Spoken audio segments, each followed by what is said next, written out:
வாழ்க்கையில கடவுளை பார்த்ததுண்டா? நான் பார்த்திருக்கிறேன். அது எனது அம்மா. ஒரு பெண்ணாக பிறந்தாலே கஷ்டம் மட்டும்தான் வாழ்க்கையில் இருக்கும் என்பதற்கு எங்க அம்மா ஒன்றும் விதிவிலக்கு இல்லை. சிறுவயதில் ஏழ்மையான குடும்பத்தில் பிறந்து கஷ்டப்பட்டு கல்யாணம் பண்ணினா வாழ்க்கை நிம்மதியா இருக்கணும்னு கல்யாணம் பண்ணி வச்சா விதி யாரை விட்டது.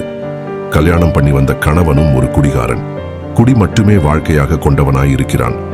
என்னடா வாழ்க்கை என்று வெறுத்து விடாமல் என்னை கருவில் சுமந்த தாயே, கருவிலே என்னை சுமந்து பல வழிகள் இருந்தும் நீ தாண்டா என் உலகம் என்று பெற்றெடுத்த என் தாயே, படைக்கும் கடவுள் பிரம்மனுக்கு மேல் பெற்றெடுத்த பிள்ளையை பாதுகாக்க ஆடு மாடுகள் வளர்த்து நிம்மதியான தூக்கம் இல்லாமல் என்னை பற்றி நினைவுகள் மட்டுமே எப்பொழுதும் இருக்கும்.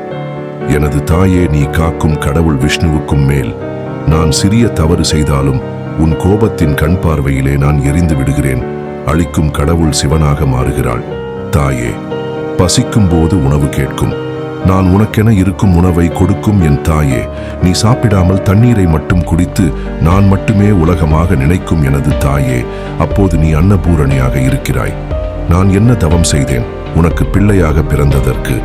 அடுத்த ஜென்மத்தில் நான் தாயாகவும் நீ பிள்ளையாகவும் பிறந்து நன்றி கடன் தீர்த்தால் கூட எனது பிறப்பு முழுமை அடையாது. இருக்கும்போது விட்டு விட்டு இல்லாத போது தங்க சிலை செய்து என்ன புண்ணியம்? அம்மாதான் நம்முடைய முதல் தெய்வம். தாயை விட நம்பிக்கை இந்த உலகத்தில் உண்டோ?